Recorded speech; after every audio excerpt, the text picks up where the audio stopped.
First ಒಂದ್ಸತಿ ಜೋರಾಗಿ exhale ಅಂತ ಎಕ್ಸೇಲ್ ಮಾಡಿ ಕತ್ತನ್ನ ಮೇಲೆ ಎತ್ತಬೇಕು, ಸ್ಟ್ರೇಟ್ ಆಗಿ ಕೂತ್ಕೋಬೇಕು. ಕತ್ ಮೇಲೆ ಇಟ್ಕೊಂಡು ಪ್ರೆಸ್ ಮಾಡಿದ್ರೆ ಮೆಡಿಸಿನ್ ಬರುತ್ತೆ. ಅದನ್ನ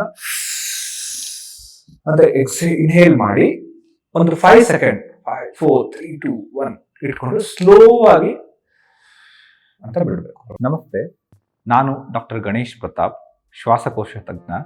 ವಿಜಯ್ ಕರ್ನಾಟಕ ವೀಕ್ಷಕರಿಗೆ ಸ್ವಾಗತ. ಇವತ್ತಿನ ಟಾಪಿಕ್ ಇನ್ಹೇಲರ್ಸ್. ನಿಮಗೆಲ್ಲ ಗೊತ್ತಿರುವಂಥ ಹಾಗೆ ಪ್ರೀವಿಯಸ್ ಎಪಿಸೋಡ್ಸಲ್ಲಿ ವೀಸಿಂಗ್ ಬಗ್ಗೆ ನಾನು ಆಲ್ರೆಡಿ ಡಿಸ್ಕಸ್ ಮಾಡಿದ್ದೆ. ಈ ಎಪಿಸೋಡಲ್ಲಿ ನಿಮಗೆ ರುಟೀನಾಗಿ ಡಾಕ್ಟರ್ಸ್ ಇನ್ಹೇಲರ್ಸ್ ಪ್ರಿಸ್ಕ್ರೈಬ್ ಮಾಡಿರ್ತಾರೆ, ಬಟ್ ಯಾರೂ ಅದನ್ನು ವಿವರವಾಗಿ ಹೇಗೆ ತಗೋಬೇಕು ಅಂತ ಹೇಳಿ ಎಕ್ಸ್ಪ್ಲೈನ್ ಮಾಡಿರಲ್ಲ. That becomes a very important point. ಏನಂತಂದರೆ ಈ ಇನ್ಹೇಲರ್ಸ್ನ ಕರೆಕ್ಟಾಗಿ ಪ್ರಾಪರ್ ಟೆಕ್ನಿಕಲ್ ತೊಗೊಂಡಾಗ ನಿಮಗೆ ಎಲ್ಲಿ ತೊಂದರೆ ಇದೆ ಅಲ್ಲಿ ಮೆಡಿಸಿನ್ ಹೋಗಿ ಡೆಪಾಸಿಟ್ ಆಗುತ್ತೆ. ಯೂಶಲಿ ನಮ್ಗೆ ವೀಸಿಂಗ್ ಅನ್ನೋ ಬರೋದು ನಮ್ಮ ಏರ್ವೇಸಲ್ಲಿ ದೊಡ್ಡ ಏರ್ವೇಸ್ ಮತ್ತು ಚಿಕ್ಕ ಏರ್ವೇಸ್ ಅಂತ ಇರುತ್ತೆ. ಸ್ಮಾಲ್ ಏರ್ವೇಸ್ ಅಬ್ಸ್ಟ್ರಕ್ಷನ್ ಆದಾಗ ನಮಗೆ ಬ್ರಾಂಕೋ ಕನ್ಸ್ಟ್ರಿಕ್ಷನ್ ಆಗಿ ಈ ವಿಜಿಲಿಂಗ್ ಸೌಂಡ್ ವೀಸಿಂಗ್ ಥರ ಬರುತ್ತೆ.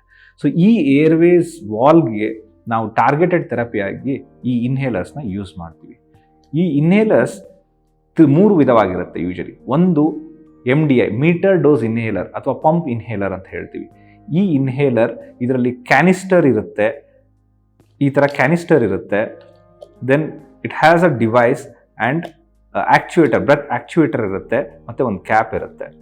ಸೊ ಈ ಒಂದು ಡಿವೈಸ್ನ ನಾವು ಯಾವುದೇ ವೀಸಿಂಗ್ ಪೇಷಂಟ್ ಇದ್ದವ್ರಿಗೆ ಅಥವಾ ಏರ್ವೇ ಅಬ್ಸ್ಟ್ರಕ್ಷನ್ ಇದ್ದವ್ರಿಗೆ ಅಥವಾ ಸ್ಮೋಕಿಂಗ್ COPD ಇದ್ದವ್ರಿಗೆ ಅಂಥವ್ರಿಗೆ ಪ್ರಿಸ್ಕ್ರೈಬ್ ಮಾಡ್ತೀವಿ. ಸೊ ಇದನ್ನು ಯೂಸ್ ಮಾಡೋ ಟೆಕ್ನಿಕ್ ಬಂದುಬಿಟ್ಟು ಇದನ್ನು ಯಾವಾಗಲೂ ಒಂದು ಪ್ರಿಸ್ಕ್ರೈಬ್ ಮಾಡಿದಾಗ ಇದರದ್ದು ನೀವು ಏನು ಅರ್ಥ ಮಾಡ್ಕೊಂಡ್ರೆ ಇದರದ್ದು 3 ಭಾಗ ಇರುತ್ತೆ. ಇದನ್ನು ಯಾವತ್ತೂ ಬೇರ್ಪಡಿಸಬಾರ್ದು. ಕ್ಯಾಪ್ ಹಾಕಿದ ಫಸ್ಟ್ ಇದನ್ನು ಕ್ಯಾಪ್ ಓಪನ್ ಮಾಡಿ ಚೆನ್ನಾಗಿ ಕುಲುಕಬೇಕು. ಯಾಕಂದರೆ ಇದರಲ್ಲಿ ಮೆಡಿಸಿನ್ 1% ಇರುತ್ತೆ, 99% ಪ್ರೊಪಲೆಂಟ್ ಇರುತ್ತೆ. ಅದು ಮೆಡಿಸಿನ್ ಹೊರಗಡೆ ಸ್ಪ್ರೇ ಆಗಿ ಬರುತ್ತೆ. ಇದು ಕಂಪ್ರೆಸ್ಡ್ ಆಗಿ ಲಿಕ್ವಿಡ್ ಆಗಿರುತ್ತೆ ಮೆಡಿಸಿನ್ನು. ಒಂದು ಹೈ ಪ್ರೆಷರಿಂದ ಲೋ ಪ್ರೆಷರಿಗೆ ರಿಲೀಸ್ ಮಾಡಿದಾಗ ಅದು ಸ್ಪ್ರೇ ಆಗಿ ಹೊರಗಡೆ ಬರುತ್ತೆ. ಸೊ ಇದನ್ನು ಯಾವತ್ತೂ ಯೂಸ್ ಮಾಡಬೇಕಾದ್ರೆ ಫಸ್ಟು ಚೆನ್ನಾಗಿ ಕುಲುಕಬೇಕು. ಸೊ ಮೆಡಿಸಿನ್ ಅದರಲ್ಲಿ ಕ್ಲಿಯರ್ ಆಗಿ ಮಿಕ್ಸಪ್ ಆಗುತ್ತೆ.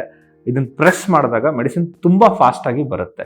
ಸೊ ಈ ಮೆಡಿಸಿನ್ನ ಯಾವಾಗಲೂ ನಾವು ಈ ಇನ್ಹೇಲರ್ನ ಯಾವಾಗಲೂ ಸ್ಪೇಸರ್ ಅನ್ನೋ ಡಿವೈಸ್ ಜೊತೆಗೇ ತೊಗೋಬೇಕು. ಯಾಕಂತಂದರೆ ಈ ಇನ್ಹೇಲರ್ನ ನಾವು ಡೈರೆಕ್ಟ್ ಬಾಯಲ್ಲಿ ಇಟ್ಕೊಂಡು ಸ್ಪ್ರೇ ಮಾಡಿದಾಗ ಇದು 100 ಮೀಟರ್ ಪರ್ ಸೆಕೆಂಡ್ ಸ್ಪೀಡಲ್ಲಿ ಬರ್ತಾ ಇರುತ್ತೆ. ಸೊ ನಾವು ಅಷ್ಟು ಫಾಸ್ಟಾಗಿ ಕೋಆರ್ಡಿನೇಟ್ ಮಾಡೋಕ್ಕಾಗಲ್ಲ. ಇದು ತುಂಬ ಫಾಸ್ಟಾಗಿ ಮೆಡಿಸಿನ್ ಡೆಲಿವರ್ ಆಗುತ್ತೆ. ಸೊ ಇವಾಗ ನಾವು ಡೈರೆಕ್ಟಾಗಿ ಬಾಯಲ್ಲಿ ಇಟ್ಕೊಂಡು ಪ್ರೆಸ್ ಮಾಡಿದ್ರೆ ಆ ಮೆಡಿಸಿನ್ ಬಾಯಲ್ಲೇ ಕೂತ್ಬಿಡುತ್ತೆ. ನಮಗೆ ಬಾಯಲ್ಲಿ ಕಾಯಿಲೆ ಇರಲ್ಲ. ಕಾಯಿಲೆ ಇರೋದಲ್ಲಿ ಏರ್ವೇಯಲ್ಲಿ ಗಾಳಿ ಮಾತ್ರ ಹೋಗೋದು. ಸೊ ಅದಕ್ಕೋಸ್ಕರ ಇದರದ್ದು ವೆಲಾಸಿಟಿನ ನಾವು ಮಾಡ್ಯುಲೇಟ್ ಮಾಡೋಕ್ಕೆ ಈ ಸ್ಪೇಸರ್ ಅನ್ನೋದು ಯೂಸ್ ಮಾಡ್ತಾರೆ. ಈ ಸ್ಪೇಸರನ್ನು ಹೇಗೆ ಯೂಸ್ ಮಾಡಬೇಕು? ಈ ಥರ ಒಂದು ಸ್ಪೇಸರ್, ಇದು ಒಂಥರ ಪೈಪ್ ಥರ ಇರುತ್ತೆ. ಇದರಲ್ಲಿ ಮೆಡಿಸಿನ್ ಬಂದು ಕೂತ್ಕೊಂಡು ಅದರಿಂದ ನಾವು ಅದನ್ನು ಎಷ್ಟು ಫೋರ್ಸ್ ಇರುತ್ತೆ ಆ ಫೋರ್ಸಲ್ಲಿ ಎಳ್ಕೋಬೋದು. ಸೊ ಫಸ್ಟ್ ಸ್ಪೇಸರ್ಗೆ ಇದನ್ನು ಒಂದು ತುದಿಯಲ್ಲಿ ಅಟ್ಯಾಚ್ ಮಾಡಬೇಕು. ಇದನ್ನು ಪ್ರೈಮ್ ಮಾಡಿದಾಗ ಮೆಡಿಸಿನ್ ಅದ್ರ ವಾಲ್ಸಿಗೆಲ್ಲ ಹತ್ಕೊಂಡು ನೆಕ್ಸ್ಟ್ ಇದನ್ನು ಬಾಯಲ್ಲಿ ಫಸ್ಟು ಒಂದ್ಸತಿ ಜೋರಾಗಿ ಎಕ್ಸೇಲ್ ಮಾಡಿ ಕತ್ತನ್ನು ಮೇಲೆ ಎತ್ತಬೇಕು, ಸ್ಟ್ರೇಟಾಗಿ ಕೂತ್ಕೊಂಡು ಬಾಯಿಗೆ ಇದನ್ನ ಹಾಕಿ ಲಿಪ್ ಲಾಕ್ ಮಾಡ್ಕೋಬೇಕು. ಫುಲ್ ಲಿಪ್ಪಲ್ಲಿ ಸೀಲ್ ಮಾಡಿಕೊಂಡು ಇದನ್ನು ಬಾಯಲ್ಲಿ ಒಳಗಡೆ ಇಟ್ಕೊಂಡು ಒಂದ್ಸತಿ ಕತ್ ಮೇಲೆ ಇಟ್ಕೊಂಡು ಪ್ರೆಸ್ ಮಾಡಿದ್ರೆ ಮೆಡಿಸಿನ್ ಬರುತ್ತೆ. ಅದನ್ನು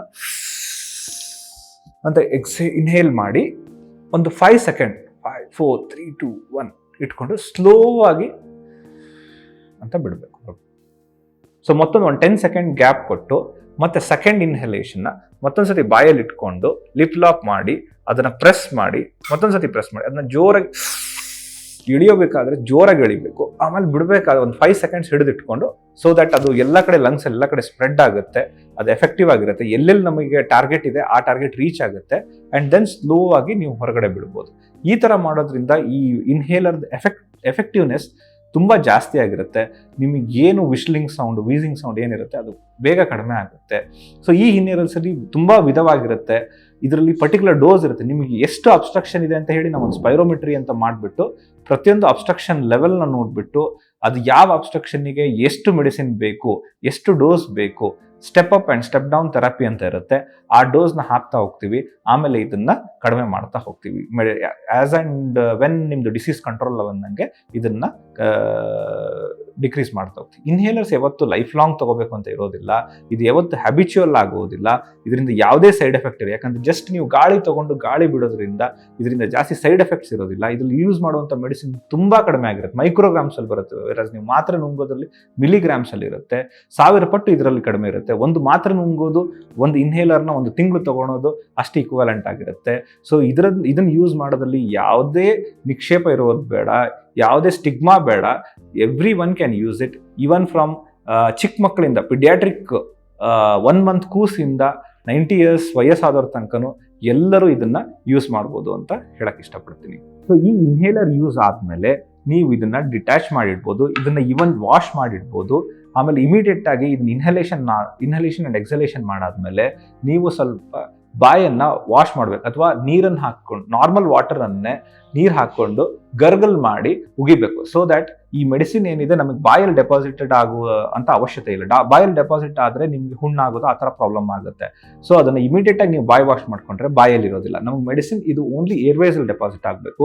ಸೊ ಸ್ಪೇಸರ್ ತಗೊಳೋದ್ರಿಂದ ಇದು ಏರ್ವೇಸ್ ಮಾತ್ರ ಡೆಪಾಸಿಟ್ ಆಗುತ್ತೆ. ಸೊ ಯಾವತ್ತು ಯಾವುದೇ ಇನ್ಹೇಲರ್ ಯೂಸ್ ಮಾಡೋದಾದ್ಮೇಲೆ ಬಾಯನ್ನು ವಾಶ್ ಮಾಡೋದು ಅಥವಾ ಗರ್ಗಲ್ ಮಾಡೋದನ್ನ ಮರಿಬಾರ್ದು. So inhaler, meter dose inhaler ಒಂದು ವಿಧ ಆದ್ರೆ, ಇನ್ನೊಂದು ವಿಧ ಏನಂದ್ರೆ ಡ್ರೈ ಪೌಡರ್ ಇನ್ಹೇಲರ್. ಒಂದು ಕ್ಯಾಪ್ಸೂಲ್ ಮಾತ್ರೆನ ಒಂದು ರೋಟಾ ಇನ್ಹೇಲರ್ ಅಂತ ಬರುತ್ತೆ, ಅಥವಾ ಲೂಪ್ ಇನ್ಹೇಲರ್ ಅಂತ ಬರುತ್ತೆ.